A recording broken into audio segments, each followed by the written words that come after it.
All right, and we're back for episode 80 of Digital Divination. Jason, how you doing? John, I'm good. How are you? I'm doing well. We spent the weekend at Camino again and kind Mm, of very nice. had some folks over for dinner, played some cards, and it's been pretty relaxing. Good.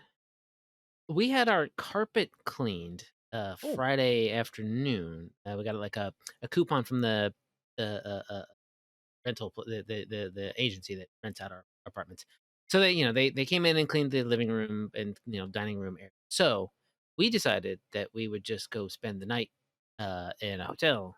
We went into Seattle at the University District. We found a hotel yeah. and spent the night there. Had like two outside meals. Had a very good banh mi, and then the next morning for brunch, I had chicken and waffles, Nice. and then we brought home some croissants. And I should just for everyone listening to all of that stuff was vegan. So Except the chicken just so you part of know, the chicken and waffles, right? nope, vegan, Oh, it vegan was chicken. vegan chicken. All What's good, that like? What is vegan chicken like? tasty. I can't. I don't remember what regular meat tastes like.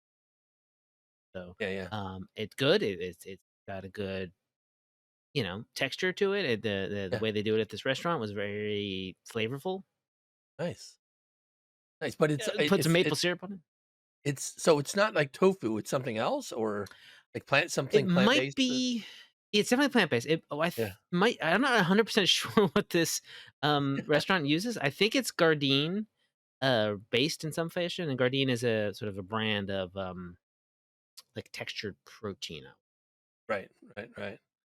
Wow. Yeah, no, it's interesting. I'm not like my daughter will eat an Impossible Burger and stuff like that once in Mhm. a while, but Yeah. most of the vegan stuff she makes is clearly not meat substituted, just Yeah, sure. vegan. And I've been a little hesitant to try things like vegan chicken and stuff like that. So I might have to do that. Pretty good. I mean, I Yeah, think they've made incredible strides. yeah, There's, like, now, like 5 or 6, like, brands of just chicken nuggets that you get. yeah. A lot of them some of them are better than others, of course, right? I like them.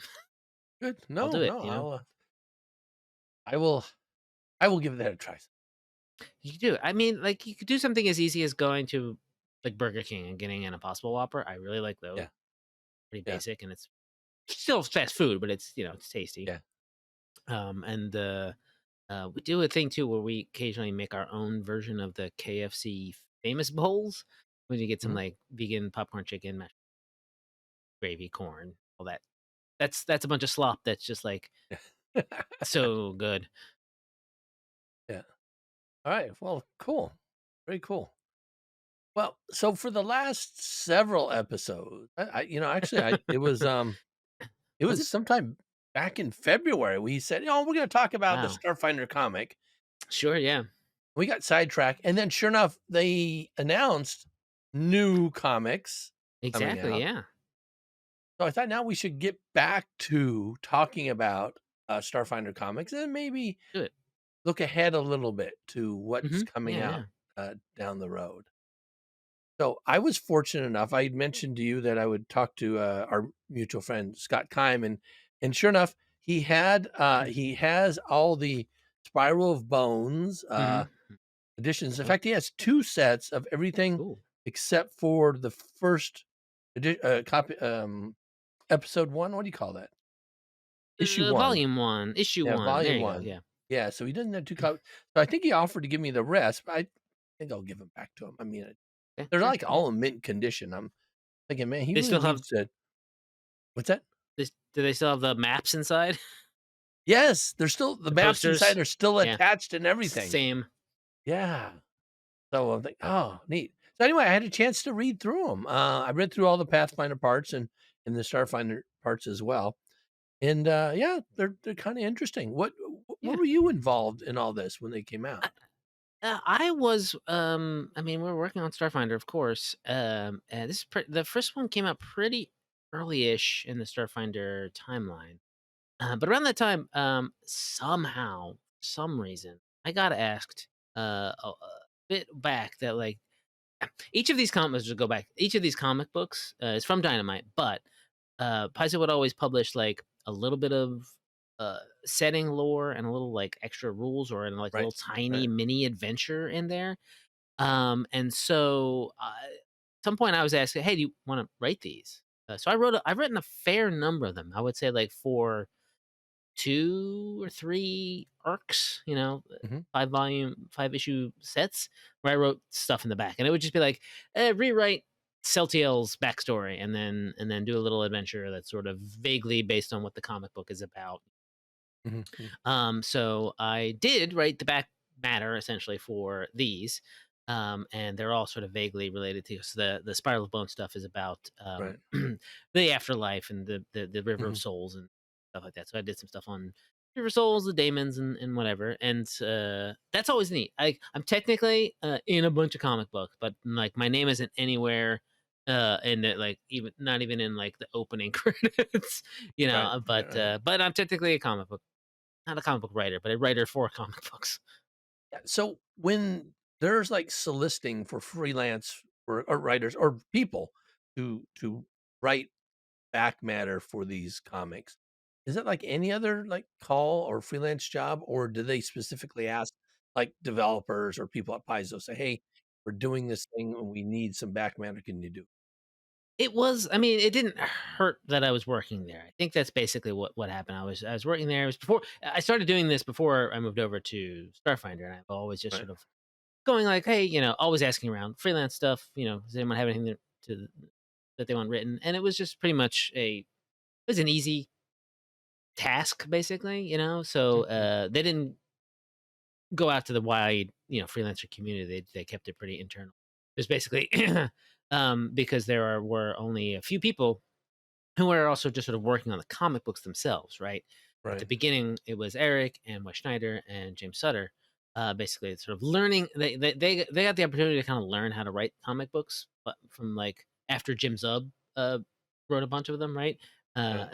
So they took and wrote a couple of those earlier arcs and then eventually kind of like asked if I wanted to sort of write the back matter stuff, and then eventually Crystal Frazier got to write Spiral of Bones, which is terrific.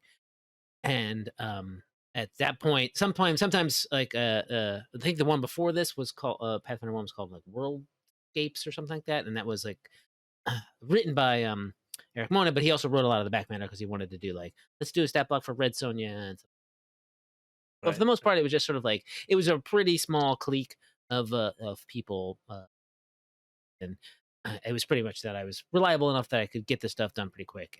And Mhm. when it came through, like those like back meta pages actually came through our editing process, so I got to and layout process. So we always got to see that, and I would be in there ready to just sort of tweak everything. So it was just handy that I was available, basically, in the office.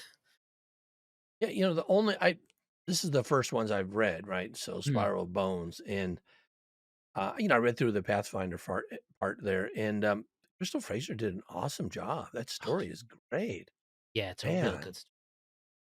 I, And in fact, I actually thought her part was better than what Eric wrote.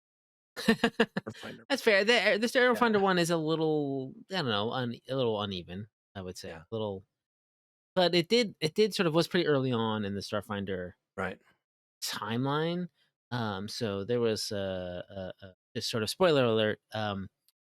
This Starfinder these little Starfinder bonus stories um have Skittermanders in them, and there right. was a little bit still. We were still working on what the Skittermander voice was and who they were, and so I think around about this time, I was also writing the first day, so for Skitter Shot. 2018 is what it said for the copyright on the. Okay, That's like awesome. right after Yeah, Starfinder was out. So yeah, yeah. And that makes honestly, like each of these is on the bonus story in the back is only like yeah, pages. That's yeah, really hard to get any kind of like anything going, and it's really difficult to write something that condensed. right.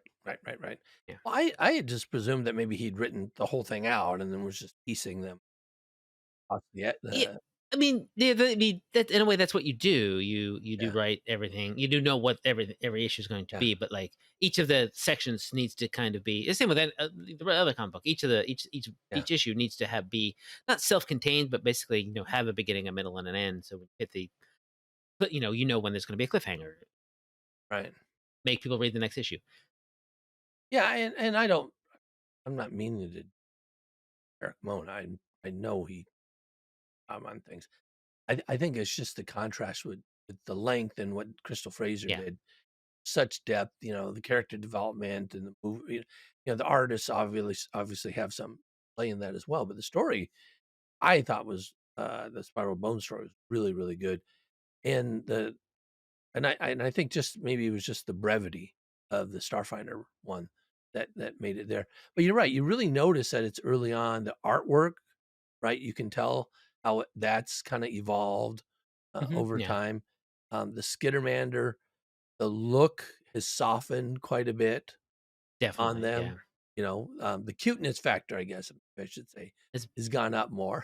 they're not on more. Yeah. that. I mean, they're essentially nude, which they were. They're in the the Alien Archive entry. It's there's Scamander with the Solarian sword, and he's basically nude. And then we got to a point where like, well, Skittermander, player characters are going to be wearing armor and stuff. Mhm. What are the what should they be? How should they be dressed? And you'll see a lot more Right. Skittermanders with stuff on them. Yeah.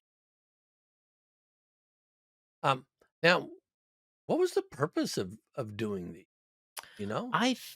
Think it was just sort of to like show Dynamite, or just sort of like maybe get a Dynamite didn't want to go all in on a regular sized Starfinder comic book. So, and again, this is a hazy memory, Right. 2018. So it's been a bit.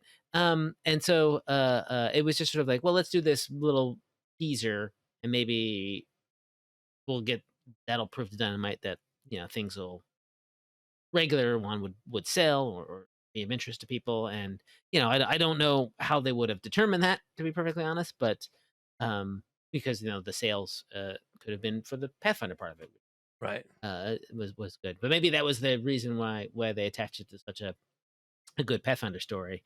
Be like, Mhm. oh, that'll sell, and people get their eyes on it, and they'll be like, maybe they'll should I don't know if there should have been like a thing in here. It was like, write Dynamite if you want a full length Starfinder comic. um Yeah. but to be perfectly honest, I think even after this, they stopped making, or there was like one, two brief runs of Pathfinder slowed down. Well, now you kinda mentioned that. So this would have been p based on Pathfinder 1st edition Sure. Yeah. comics, right? Yeah. Just because of the timing. 2nd edition doesn't come out till later. Now the backstory and the lore of the characters, of the iconics, that didn't really change between 1st and 2nd edition, did it? Not really. No. No. So that doesn't matter so much. Maybe how they manifest certain abilities might have changed. Maybe. I mean, the thing about, the thing that the continuity between first edition and second edition of Pathfinder is that it like narratively, it kind of has the same continuity. Mhm. Ezrin is going to be a wizard, and he's going to be able to cast spells, and he's going to be of a certain power level. Most likely, he's going to have Fireball, and Fireball looks the same, even if it is mechanically different from Pathfinder. Right. It still is a ball of fire. So I think that's why that's why you do these comics, and really not necessarily know what edition the rules are Yeah, based I on. I think couldn't that's tell. good. Yeah, Yeah. yeah, reading through them. Um, Interesting thing, again, some spoilers here, reading through the Starfinder, part of it is, they mention, Aeon stones, kind of Hmm. the collecting them and the power of having a whole bunch of them and whatever for some other reasons in there. Right. Um, I That felt kinda overstated to me. Or Mm. something. It just kinda felt odd or forced, I guess, kind of building that Yeah. thing, into the other supernatural things that happen in that part of Right. it. But do you think there was some other the reasoning behind that, or was there some I, other notion about Aeon stones? I mean, not that I remember. I think it was just sort of something to hang. story on. I mean, mostly the story is kind of focusing on this world, and then maybe there's some sort of continuity between Pathfinder and Starfinder. Those Aeon Stones, like that is something that is both in both worlds. So maybe there was some attempt there that would have been more of a payoff later on. They're like, oh, we'll have more of these, and they'll have more stuff that they do or something. That was never really talked about, but um, it's a mystery to me as well. I mean, it, Yeah, I it was could just have wondering. it could have been anything, Yeah. honestly, right? Anything else. So any kind of MacGuffin for the baddie to try to get their hand. I mean, it's a pretty common story, kind of the Yeah. distress signal lure, and collecting things for some supernatural reason and stuff like that. So I mean, that can make sense, and that happens to be the motivator for it. It is interesting, and one of the issues I ran into was just kind of understanding the flow of the story, because I got lost in there for part of it, and they did a good job kind of recapping, Hmm. the next episode, to fill you in a little bit as to what happened previous issue. I mean, it's not going through the whole thing, but they would Sure. have some what I would call explanatory dialogue, you know, to, to, Yeah. just in case you didn't. Um, when I reread this recently, after we said we were going to talk about these, I think there's a couple points where attribution of dialogue is maybe a little off, Hmm. or who they're referring to is Oh, maybe in the that one. is confusing. Okay. That's probably why you're confusing, because at some point Yeah. they're talking about a certain Skittermander here Right. and there, but also that Skittermander appears to be the one that's talking or isn't. It's a little confusing. The Skittermanders do kind of blend a little together. Right. Right. Right. Right. There's supposed to be one, and I think there may have been some mispronoun use or something like that that made Okay. it like, Maybe aren't you that was supposed to be talking causing about me the that one? problem then. Yeah. It might have been what caused you, but I definitely noted something odd about that this time around. Well, the interesting thing, so that was the story, kind of showcased a Yeah, little bit, about Starfinder. I think the interesting thing, though, is the announcement in February that yeah. What can they're I going to come just back. one? Oh yeah, go ahead, Yeah, go ahead. one final thing about this Starfinder story is that you can find that the world that Eric could have created for this sort of haunted ghost world, is in a Codex of Worlds later on in a Pathfinder adventure. I think it is actually in Chimera mystery, Oh, really? back of In the that. Starfinder Yeah, Adventure Path? Yeah, yeah, in the Starfinder adventure path. Yeah, yeah. yeah. So that Yes, at some point I asked him like, hey, you want to write 500 words on this yeah, planet that was in the comic book? And yeah, and so right. it's so there's a little more history if you want to learn more about Gadrivel. That's the name of the world. Mhm. Go check out that one. Nice. No, that's Yeah, I did not. I played through Adventures, and that's one I didn't GM, so haven't read through the all the back matter. I yeah. usually read It the back matter if I'm running it. yeah. I mean, it's unrelated to the adventure, but it's there. Yes, right. So No, for sure, for sure. Anyway, so in yeah, February, near the end of February, they announced that Dynamite was going to be hmm running some more uh, yeah, comics, and it looked like they were going to be Pathfinder and Starfinder. One of the yeah, things that's not clear, they talk about the Pathfinder Wake the Dead, so that's going to be kind of the run, and the one of yeah. the issues I'm looking at now has the investigator. I don't know what's the investigator's name. Quinn. Quinn, that's right. Has Yeah, Quinn on the cover, fighting some nice. creatures that were in the Spiral Bones. I thought was kind of an interesting Oh, okay. tie-in. They look similar to that. Well, They have a yeah. different writer, right? This one's gonna be Fred Van Lente. Red Lenti. Notice, Okay. Yeah, yeah. I see that. do you know who that is? No, I don't. Okay. Um, yeah, I mean, they talk a little bit about him in this, saying that he has been a longtime RPG player. But he's also known for writing Amazing Spider-Man, Incredible Hmm, Hercules, Marvel hmm, Zombies, Archer, and Armstrong, comic book history of comics, and more. He's also been a writer for the writer has been playing tabletop RPGs for years, starting with the hmm. classic Red Box and eventually coming to Pathfinder. So Neat. Yeah, so it sounds like it's a real comic book writer. Not saying that Sure, Crystal yeah. isn't, but they're bringing somebody from the comic book industry who Right, right. happens to be a Also RPG interesting. player, and so this might be something that maybe that's been initiated by Dynamite rather Maybe. I than mean, Paizo.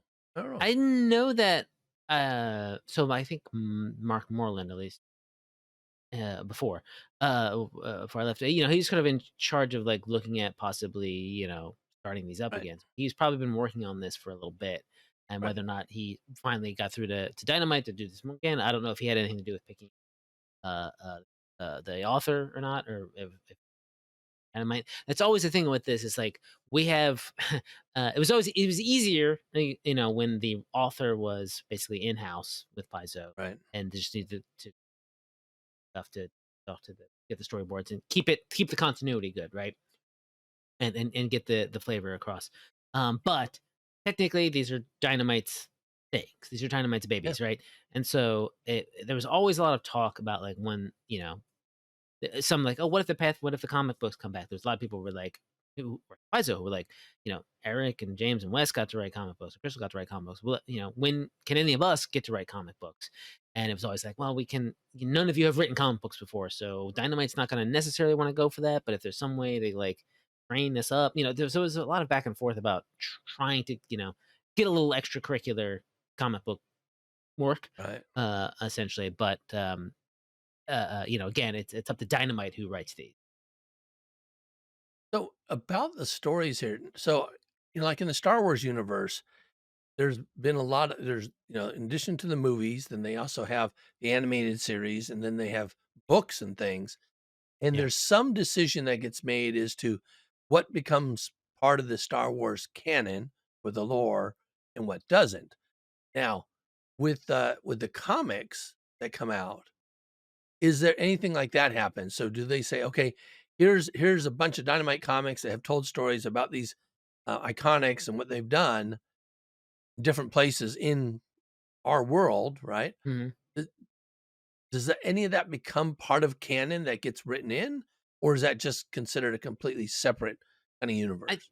I think it is a little separate. It's all just sort of it comes from the game setting first. Like, right. Anything whatever changes made to the to Galarian are probably reflected in this new Pathfinder stuff. And I think probably in the new Starfinder stuff too. That one is, I believe, called like Eight Drift. Mhm. Um I think there's some bit of a tie into the Drift Crisis stuff. I would imagine. I would hope, actually. But whether or not whatever happens to these, the problem is the iconics are fluid, right? If you look at every adventure path that's happened, the iconics have also taken part of them, right? Like, because we use them for the art, but we never necessarily say in it one way or the other, unless it's one is a sequel to that Ezrin or Valeros or Merciel have defeated the Rune Lords, because obviously also we want you, the players playing this, to say your players are the ones who defeated the Rune Lords. So canon is a tricky subject when it Mhm. comes to, I think, role playing game iconics and setting. It's both like super static, but also very malleable. Right. That makes Well, sense. I can understand with the iconics themselves, right? But I do wonder about the settings, So if, like, for example, in the Spiral Bones introduces some things, some creatures that aren't in Pathfinder already, are they things like you mentioned with Eric Mona's world, right? Are those things then that actively might be Right. pursued to add to the game if they aren't already in there? I think I think what we try to do is not have that happen that often. Okay. Essentially, like there's so much stuff in the game, you don't necessarily need to introduce a new creature in a comic book, and then or a new spell or a new whatever, Mhm. a new like a comic book isn't going to introduce a new nation to Galarian. We're not going to like suddenly learn more about some place in Arcadia without at first having there been a Lost Omens book about Arcadia, right? Right. I think that's the flow of information. The Gadgerville thing for Starfinder is because Starfinder is also just an infinite place, and you can also just we're constantly, Starfinder was constantly making up stuff that's just never been referenced before, and then will never be Yeah, referenced again because the universe is infinite. It's way harder to do that in the Galarian setting because that is a finite world, and a lot of it's already been kind of mapped. And when you think about like a place where you're going to set, Wake the Dead, I think it says it's set in Geb, right? right. Or something like that. Most likely, we're going to hear about some places in Geb that we already know about, Mekatar. You know, that maybe a small village gets introduced with a name because it needs to get destroyed. Uh, there's always room. Same with an adventure path. It starts off, we know the big cities, the country Right. names, and if you need to introduce a place for your adventure to happen, a dungeon or a tower or a village, you can do that because it's so inconsequential and only consequential to the story, right? That'll probably be stuff that can happen. I think in a comic book doesn't necessarily need to translate back to unless we really want to, but it's going to be up to like people like Mark Moreland to keep all of that straight Oh, because really? something So he's is introduced. Well, he's right, the brand um, guy. brand guy, right? So Yeah, he's going to be basically giving any information to the people who's writing this to Fred or whatever it was, yeah, yeah. Fred, saying, "Oh, this is Lem. He's a gnome. He's a bard. He plays a flute. Like, you don't show him playing guitar. Don't show him thing. Right? Right, That right, those are right, sort of right. brand stuff. But then if you maybe the writer will be like, I need to go to a place that has a village on a hilltop that has a church or something like that. Well, we're here in this country. Maybe this will work. Does this name work for you? Whatever. Oh, you need to create a new one. That's fine as long as it's not A, B, or Oh, C so or there is whatever. some Yeah, give and there take like might that. be. I'm Yeah. I'm speculating to be perfectly honest, Oh, because okay. Yeah, I only know so I was only sort of tangentially involved. Like, but yeah.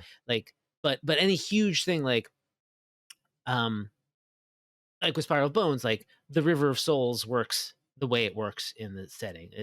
Crystal's not gonna didn't like create a new psychopomp, for Oh, instance, right. right? And I guess what I wonder there, so Crystal was very knowledgeable about all the lore, Oh yeah, yeah, exactly. and even if somebody's played a bunch, like they say that Fred's played a bunch, he might not have that same depth of knowledge, and so that's why I was kinda Right. wondering then, so maybe he introduces some big brand name monsters, right? Everybody knows who they are, and Mhm. then maybe introduces some other things, so yeah, I guess it'll be interesting to see or maybe hear down the road.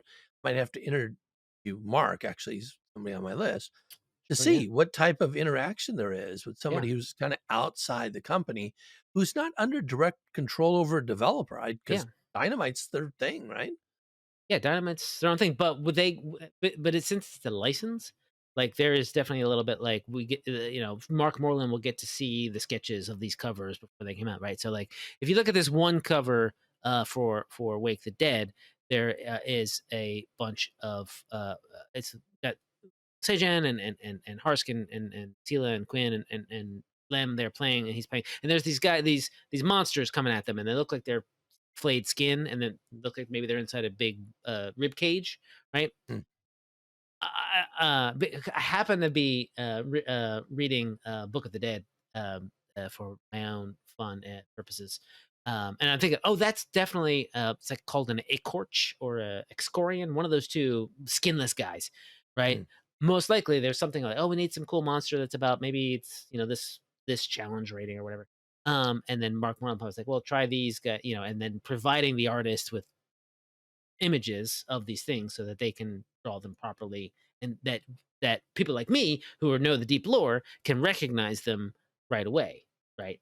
So that's Mhm. important to marketing and branding and all license. Now it's what's interesting, so you mentioned that. What's also interesting, though, is the style is artists for Pathfinder and Starfinder have to follow a very specific style and look Yeah, as they're pretty doing much. it. Yeah, This is very much a comic book style, this cover that yeah, you just mentioned here. I'm it looking is. at Harsk and, looking at all of them, and it's much more like a comic than what I see, like, Mhm. Wayne Reynolds drawing kind of thing. Sure. Yeah. Yeah. Yeah. Yeah. Uh, so I think that's Uh, kind of interesting. Um. Yeah. So, to move on to like Starfinder stuff, of course, we're talking about that. Like that's actually, and speaking of someone who does know things, the Angels of the Drift run is being written by James Sutter, who Mhm. mental and of Starfinder, and we look at that first cover. We've got Obadiah and we've got a Dragonkin. Like it's recognizable. There's skyscrapers and whatever, but it's definitely recognizably Starfinder. Right, right, And right, right, while you know James has not been with Paizo for a little bit, but he's written some adventures here. Probably hopefully kept up with the lore that when he's whatever we probably gave him a bunch of the Drift Crisis stuff if this has something to do with Drift Crisis and said, oh, let's work on a story together, and then and sort of Mark Moreland gets to approve that, and then but whatever it's going to be, it's going to be more definitely in tune with what Starfinder is. I hope. Actually, now you mention that, is there a new creature in the Drift Crisis hardcover called Angels of the Drift? I don't remember now. Or it might be it's not that's not their name, but they're often It referred to might it. be Yeah. Uh, that sounds vague. No, yeah, could be. it sounds vaguely familiar when they mention that, but I might have to dig through the list of creatures and look at their descriptions. Yeah, me too, because I Um, don't quite remember. yeah, yeah, yeah, yeah. I'm now I think You think you remember what they're called? no, I'm vaguely there's a creature that inhabits the drift. Um, Out of those, yeah, yeah. I think it starts with an S. Darn it. the It was Spectra. yeah, Spectra. The Spectra. Oh, those are the Drift Outsiders, basically. Right. Yeah, Basically, so right. Are right. they So also I'm called? wondering if the Spectra might be again, we I mean, don't they know probably. I anything. mean, we We don't don't know know anything. anything about this, but All we there's know. yeah, this Um, I'm just sort of looking at looking at what it says. yeah, yeah. Um, the description of the first volume is a bold crew of adventurers must race to an isolated world to stop a catastrophic war for faster than light technology. Okay, I think that definitely makes it think about the drift crisis because there's a lot Right. of like, like the drift is broken, so people are trying to get new faster than light technology, right? Um, in the science fantasy universe of best-selling Starfinder role-playing game, 5 down on luck mercenaries sign on to help a robotic avatar of the hyperspace dimension, most likely a Spectra. They're very Right. robotic, and they're Yes. from the hyperspace dimension being drift. Bring starship technology to a previously uncontacted planet, breaking the Prime Directive right there. Love it. Um, but with sinister forces bent on exploiting the new world, it'll take all the heroes' guns, wits, and magic to make it off their space station alive. I don't know what that means exactly, but we'll find out. Yeah. So that's what I was thinking is that Yeah, when you that might mentioned be that. Yeah. Angels of the Drift, the Spectra kind of makes sense for that. And the only reason why I remember this is when I was writing up got to write a couple of the adventure hooks. And Yeah, one yeah. of them I was looking to involve a Spectra in there, and I was possibly going to stat one out. Then I realized somebody else was already there was already an adventure hook Yeah. specifically with a Spectra. So I spent all Yeah. this time statting out a new Spectra, and then it's like, oh wait a second, there's an adventure hook that specifically requests the Spectra. So I had to do a different. I did a Islanti infiltrator instead. Oh, yeah, that's Um, good. yeah, but If you go to the sort of Archives of Nethys, sort of yeah, what spectra are description, the very yep, last sentence says these rare but memorable acts have earned aspecnas, which are a type of spectra, the yeah, nickname Drift Angels among right, those who regularly right. travel. You are 100% correct on that. Yes, that's where I was remembering it. Yeah, and I see that right now. Good thinking. Whew, boy, We well, look did at it. We that. cracked the case. Yeah, but What do we win? now Hmm. we've used the information that they've provided to Hmm. give a little insight into the story. You're all should be so. You're so lucky to hear this, everybody, right now. How we're It's just digging in, we're sifting through yeah. because I know next to nothing about this comic, Yeah, me neither. Yeah, honestly, it's and it's a dynamite if thing. I well, no, but you know, I know what I do know is that I know that it was started to be talked about mid last year, right? There was Yeah, that sort of like, well, you know, I knew I didn't know they were coming, but I had what's the word I'm looking for? I could speculate that they would be coming soon eventually. I just didn't know who was involved or what it was about. right. Well, cool. Now I Yeah, think Spectra's there. Are there. definitely. We're gonna probably get an a Specna specifically. Yeah, That's probably the the Drift Angel. ASPECNA aspect. Mm, Yeah, fun to live at the because they're ASPCNA. beautiful fan-like tails and faces that resemble blooming flowers. Okay, yeah, we'll have to Yeah, get art for that. All right. Well, I that's great. yeah. I don't know what else is gonna be involved. The interesting thing I saw in the initial run was they Mhm. didn't have all the iconics involved either. Oh, for the Starfinder one. Yeah, yeah, yeah, yeah. Yeah, helping us. I mean, there's like, yeah. Now there's a million of Again, them. So, there's a lot of them now, sure, yeah, yeah. and even when I started, there were 7, Yeah, but like, you know, I think even 5. Really it's 3, but then Quig is barely in it. But right, um, that's too many people for such a short comic book. right. This Yeah, the whole Starfinder story is maybe one comic book issue long total, like 12 to right. 16 pages. Yeah, So definitely you gotta take that cast of characters and just whittle them down to the bone. You just have yeah. only the necessity. Well, maybe now the one thing I don't know, have they mentioned, is it gonna be a dedicated standalone Starfinder, or is it gonna be bonus story like before? The new ones, those Yeah. are full. It's a full run. It's got to Oh, be a it's a full full run. It's a run. completely Starfinder by yeah. itself. It's Starfinder by itself. It's Okay, that's what I definitely was trying by to read itself. and I didn't see that. Page count 32. Okay. On sale June 21st. Well, I can't wait. I can't wait either. That's really soon. 2 months, 2.5 It months, it's not almost too 3. far away. Yeah. Well, good. Well, that's exciting. Well, we finally have gotten around, to the comics, so Matt Now Damon I can has throw been these out. interviewed. What do you wanna talk about next time? Oh gosh. I don't know. Have we? No. Wait. I'm just gonna be good content. Me just going Well, What could we talk about? let me say that, one of the things that we did in our actual play going through Hmm. Devastation Arc, we actually completed it on Tuesday, Oh well level done. 20. It was very exciting. Good. Now the thing is, we're like so I've just posted episode 17 no, on tomorrow, Monday, episode All right. 17 of our Devastation Arc gets posted. The last episode we recorded was 44, which means I have 27 more episodes to post before we get to the end, and we post 2 a month. That's over a year until I get to do the Goodness. final end. And the thing is, I gotta tell you, at level 20, we had so much cool stuff we could do. Nice. We had so much cool stuff. I really I liked it. One of the, I have a level 20 Vanguard, and one of its abilities, it's even not its final ability, but one of its abilities is invulnerability. And it's like, Why not? that is really cool.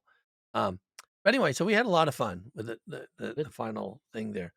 Um, I guess the only thing I might say is maybe we could talk something about starting or playing or something at different levels, so, of Starfinder, 'cause I'm also playing to Defy the Dragon, which is level Right. 10, right? Started in level 10.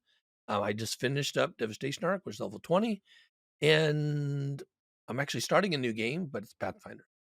But you could talk about starting Well, new games at low level. I recently started I Fear Die, so I'm at low level right Oh, now. there you go. Level. So talk about that. Yeah, so maybe talking about, building characters and building backstories and stuff at different levels. something like that for Starfinder? Yeah. I mean, yeah, why Okay, not? we'll give that a go. I don't make a whole lot of characters, so in general, so I'm like, yeah, I can theory craft a bunch, but I don't have a But the lot of. ones you make, it's so much love and detail. Sure, we'll say that. True.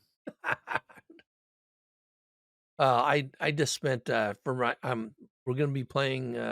Actually, it's a homebrew. We're playing a Ooh. Pathfinder homebrew, and I'm playing Magus. Magus. How do you say Magus? Magus. Oh, I say Magus. Magus. Magus.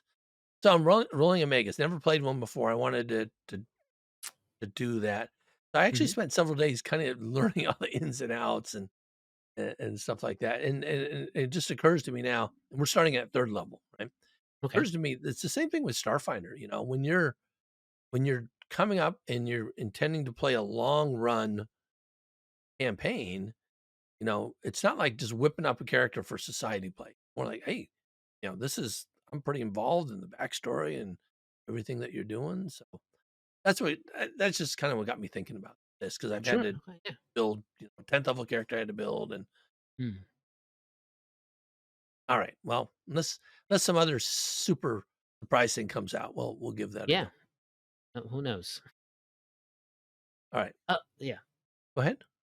Nothing. I was just trying to. I was gonna. It's something I might need to tell you after. So Oh, okay. Well, you have a yeah. secret thing that we could talk about. All right. We'll do that after. Well, I'm John. And I'm Jason, and this has been Digital Divination.